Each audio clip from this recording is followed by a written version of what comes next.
ធំពេកទូចពេកវែងពេកខ្លីពេកមនុស្សប្រុសភាគច្រើនណាប្រហែលជាធ្លាប់មានអារម្មណ៍មិនមានទំនុកចិត្តលើទំហំប្រដាប់ភេទរបស់ខ្លួនឯងហើយនៅក្នុងវីដេអូនេះយើងនឹងជជែកវែកញែកថា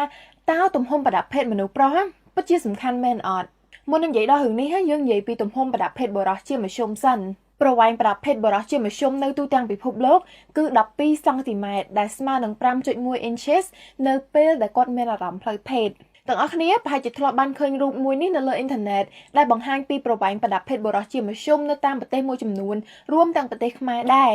បើតាមរូបនេះប្រវែងប្រដាប់ភេទបុរសជាមធ្យមនៅប្រទេសខ្មែរយើងគឺស្មើនឹង10សង់ទីម៉ែត្រដែលស្មើនឹង4 inches ប៉ុន្តែសូមបញ្ជាក់ថារូបនេះមិនមានប្រភពច្បាស់លាស់ទេអញ្ចឹងមិនអាចយកជាផ្លូវការបានទេ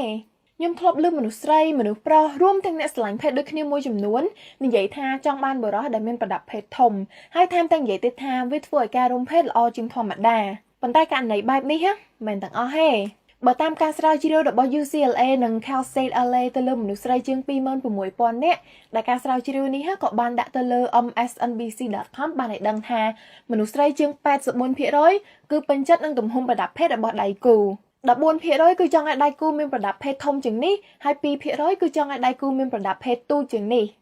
បង្ហាញថាមនុស្សស្រីភាគច្រើនគឺពេញចិត្តនឹងទំហំប្រដាប់ភេទរបស់ដៃគូហើយមិនត្រឹមតែប៉ុណ្្នឹងឯការស្រាវជ្រាវបានបង្ហាញទៀតថាទំហំរបស់ប្រដាប់ភេទសំខាន់សម្រាប់តែមនុស្សស្រីមួយចំនួនទេមិនមែនសម្រាប់មនុស្សស្រីទាំងអស់ទេ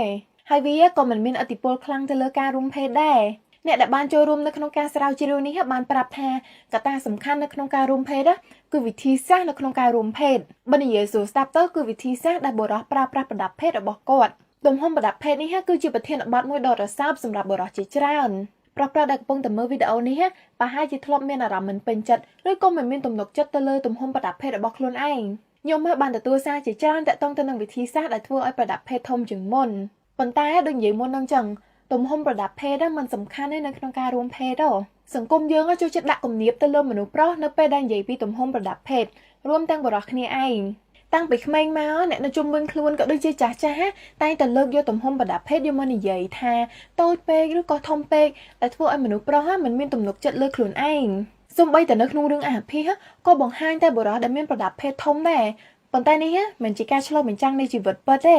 ការដាក់គំនាបនេះគឺដូចទៅនឹងការដាក់គំនាបទៅលើមនុស្សស្រីថាតើតើមានរូបរាងបែបណាមួយទៅគេហៅថាស្អាតគេថាមនុស្សប្រុសតើតើមានទំហំធំទៅរួមភេទបានល្អប៉ុន្តែវាមិនបែបនេះទេការរួមភេទដែលល្អគឺតើតែបុរសនោះចេះប្រើប្រាស់ប្រដាប់ភេទរបស់ខ្លួនឯងចេះស្វែងយល់ពីចិត្តនិងអារម្មណ៍របស់ដៃគូទាំងសងខាងហើយជាពិសេសគឺតើតែការរួមភេទនោះគឺជាការរួមភេទដែលមានការយល់ព្រមទាំងសងខាងការរួមភេទទាំងបង្ខំឬក៏កម្រើលមិនជាការរួមភេទដែលល្អឬក៏សុបាយទេហើយសាររបស់ខ្ញុំទៅលើមនុស្សប្រុសដែលកំពុងតែមើលវីដេអូនេះយើងមិនចាំបាច់តែមានប្រដាប់ភេទធំទើបគេហៅថាមនុស្សប្រុសពិតទេកុំជឿពាក្យហ្នឹងអី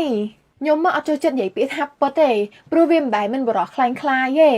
ប៉ុន្តែបើនិយាយពីបុរសពិតវិញគឺជាបុរសដែលមិនប៉ះពាល់សិទ្ធិសេរីភាពអ្នកដទៃហើយចេះគោរពអ្នកដទៃក៏ដូចជាចេះគោរពមនុស្សស្រីដែរវាមិនពាក់ព័ន្ធទៅនឹងទំហំប្រដាប់ភេទទេទំនុកចិត្តលើខ្លួនឯងសំខាន់ណាអញ្ចឹងកុំខ្មាស់អៀននឹងទំហំប្រដាប់ភេទខ្លួនឯងអីអរគុណទាំងអស់គ្នាដែលបានមើលហើយកុំភ្លេច like share និងដាក់ see first ហើយ comment នៅខាងក្រោមផងថាតើទំហំប្រដាប់ភេទពិតជាសំខាន់អត់ជួបគ្នានៅសប្តាហ៍ក្រោយ Merry Christmas Bye